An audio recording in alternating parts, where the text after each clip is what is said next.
Hi, welcome to Venture and Time and Space. I had done a rewatch of the episode Planet of the Spiders, Jon Pertwee, his last episode, and I'm going to be reviewing it, covering my thoughts, my feelings, and a little bit of what the story tells.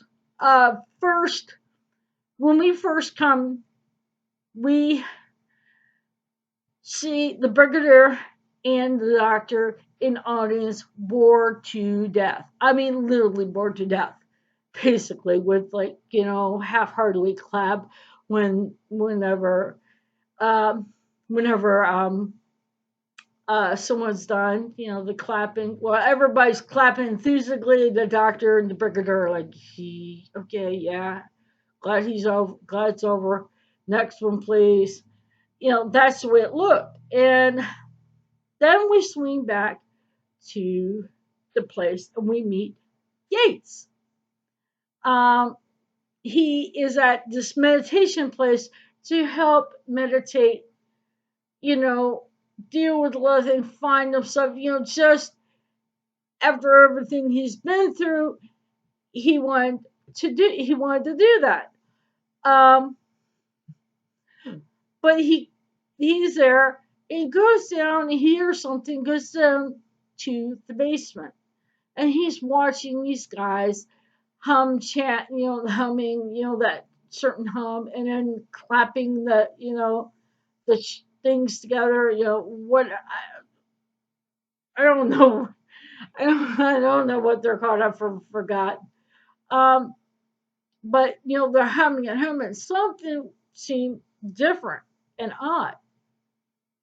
So he leave. Next thing we know is then we go back.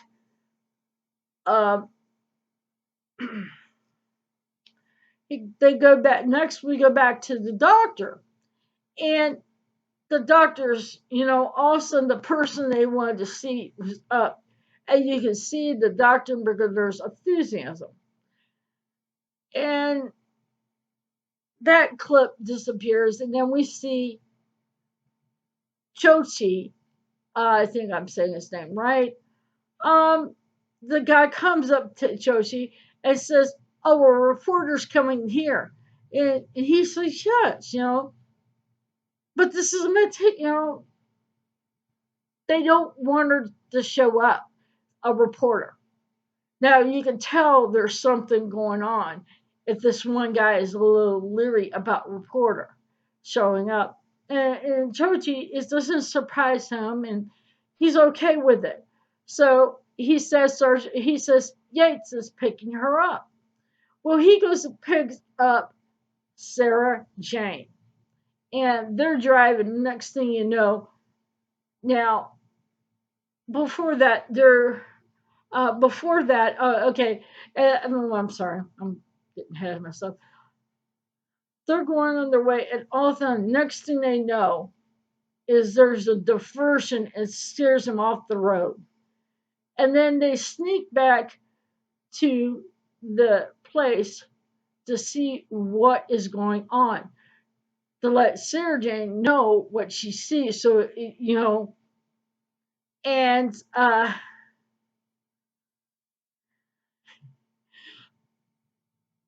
he's showing around. She meets Joji, and then they go down. That's before the accident. Well, not really. They were leaving basically to make them think they're leaving. Uh, Basically, I'm sorry, I kind of screwed up on that part. Uh, there's so many elements to this episode. Um, we also see with the Doctor Leopard shooting this guy who's telepathic, um, psychic in a way, and the Doctor tests him, to actually run a few different tests on him to actually figure out how the Doctor's always curious about things. Well, Sergeant Benton comes in with the package. It's it's addressed. It's here for the for Sergeant Benton, Sergeant Yates, Brigadier, the doctor. One of those guys. It was the crystal from Miss Joe Grant from Metabilius 3. I hope I'm saying it right. If I'm not, I'm sorry. Um, the planet the doctor visited, he gave her the crystal. Well, this guy that the doctor was doing tests on was looking at the crystal, and the screen was flashing all sorts of pictures. And through that crystal, he died. It just the power just was strong. Um, Next thing we know is Sarah Jane and Yates are down in the basement watching, and they're chanting. All of a sudden, the spider appears on this mat, on this mat thingy, and it's talking, and it jumps on the back of lump lump lumpkin. I still have a hard time saying that name too. And all of a sudden, you notice it goes. You don't see it. It like goes invisible, but it is there because it has a connection with him. So it wants the crystal. So it goes and Lumpkin finally gets the crystal, and all of a sudden, next thing we know is the doctor's going after this guy um, in his car, his car, because apparently Lumpkin stole his specialized car, basically. Uh, and then he got into the helicopter, and he was flying and, telling the brigadier this, and this. And finally, um, apparently, at the all this chase, and then the doc jumps in the boat to try to get this guy, and there was no one there. We like, he's gone. He The spirit teleported him back to the meditation place. Now he's like, whoa, wait a minute. Apparently, he puts the crystal down. Now the person, I think is Tommy, he's not all the way there. He's kind of slow and everything, and you could tell he picks up the crystal and goes back pretty, he puts it in a box and he gets this book that he was reading, and he held this crystal before he got the book, but something about the crystal did something to him, and he didn't realize it until he started reading. And see, when he read, it would be very slow. That and it's like he read, it's like, wait a minute, and he's going through each page, and there was a change that Christopher brought about, and he asked Shoji about it, and he says, but you don't seem surprised. And it seemed like Shoji knew what happened. That's the reason he wasn't surprised about it. Apparently, Lumpkin gets teleported to Metabilius 3, the planet of the spiders, the planet that they were on, and tries to bluff his way that he doesn't have the crystal, but trying to, keep them from finding out, but they end up knowing.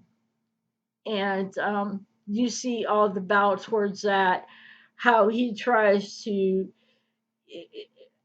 I think he was also power hungry too.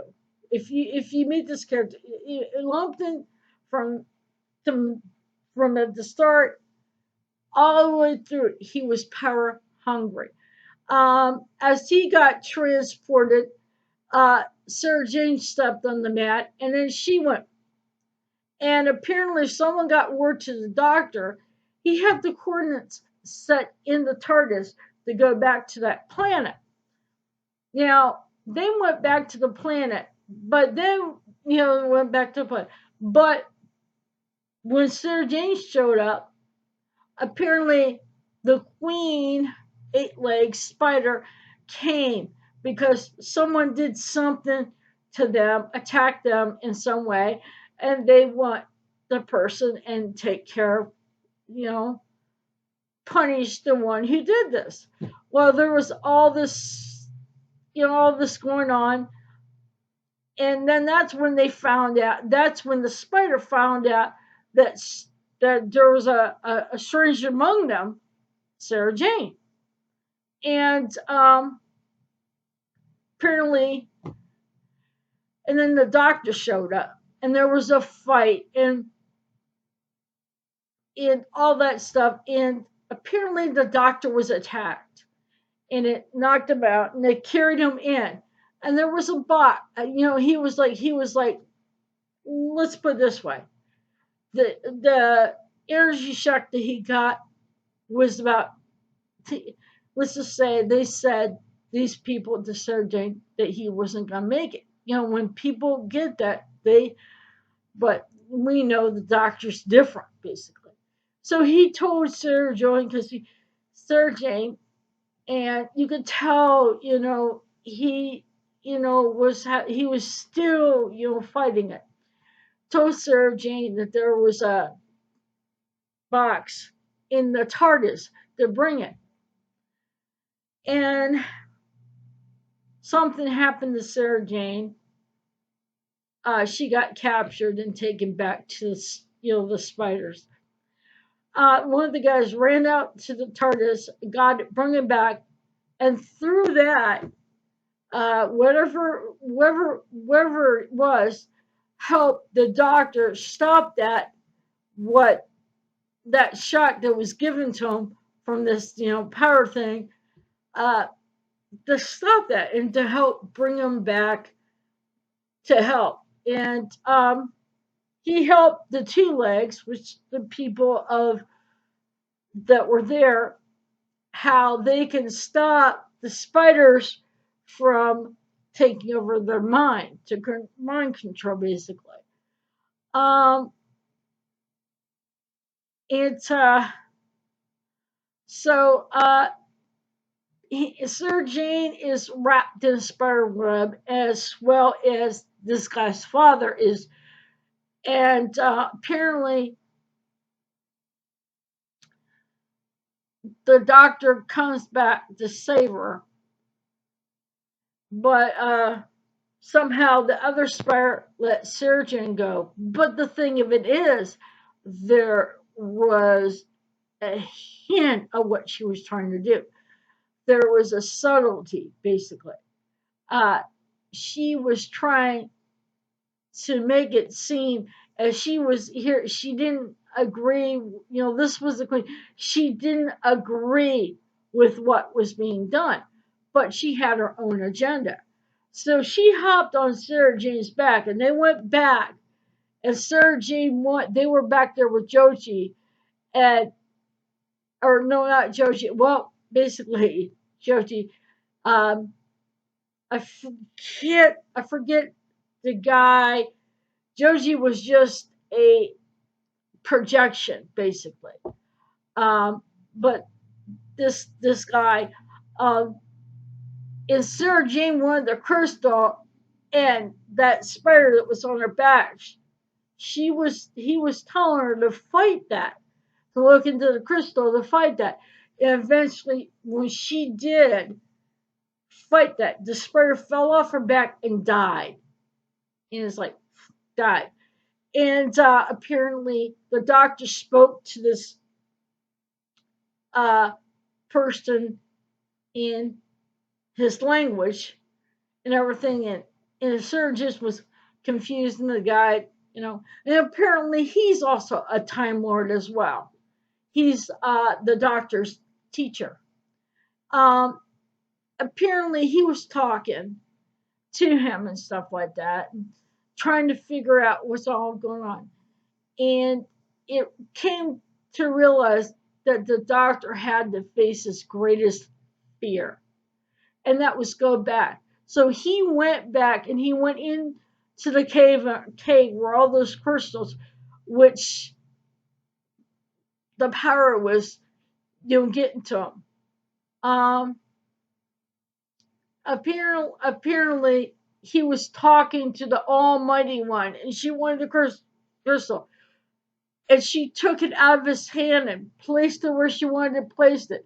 But you know what it did? It amplified. It ended up amplifying all that, and all the eight legs died because the power was just so much, so great that it just overwhelmed. And the doctor, as he was trying to get out of the cave, he saw the men who were taken over by the eight legs mentally, were free, you know, of their they had their freedom back. Basically, they weren't controlled by the eight legs anymore. And he went back to the TARDIS, and it's Sarah Jane was worried. We go back to where Sarah Jane was in the Brigadier, and she said how long it's been since he's been gone, and she was so worried. She was worried about the doctor, and the Brigadier was all so calm. He says he'll show up. Don't worry about it. He will. He will. So the Brigadier had no worries whatsoever. But Sarah Jane, you know her. She cares about the doctor. Next reason we know is we hear the TARDIS, and Sarah Jane looks up, and TARDIS door opens up, and Jon Pertwee comes out, stumbles, and falls down, and end up laying on his back. And Sarah Jane says, he says, I had to face my fear. Now, the one thing I just thought was real touching for an ending of his last final words, a tear, Sarah Jane. And that right there, I thought was very touching for him to say. He put his hand up like this to her face, as here, Sarah Jane. And he was gone, and she closes his eyes and everything. He said, "Oh, he's dead," and she's crying. And Joji and shows up, but it's really not Joji. It's I forget who he really is. Um, he shows up, and Sarah Jane tells her, says this is Joji, but really he tells the name, his real name. And she said the doctor's not dying, all his cells are regenerating. And they were kind of shocked and everything. He said, I'll just give it a little push. And he did. He says, he said to them, he says, he may be a little, I'm trying to think of it, different, something different about his personality and everything. I forget what word he used. And as he was fading away, he says, but take care of him. And then he fades away. And next thing you know, she goes to Sarah Jane, goes to the Brigadier, look, it's happening. And you can see, and then the Brigadier says the most famous words, here we go again. And then that's when he regenerates, the person that we see, as Jon Pertwee's fade, we're seeing Tom Baker show up. Now he's in his clothes. Now this is a really interesting story.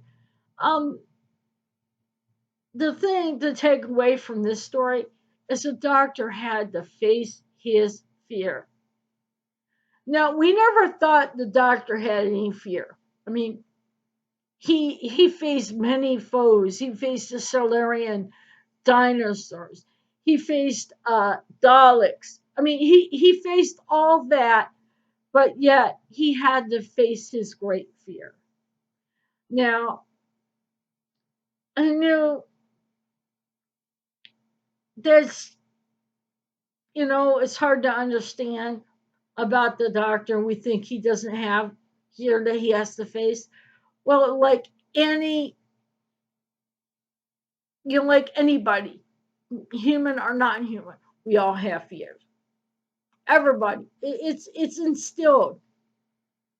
Um, if you want to basically watch this, now you can watch it with uh, a different view. Because when I watched it a second time, I saw a lot of more different things. I saw it differently. I saw the little um, things that you would miss when you watch it for the first time. I got a chance to look at it differently.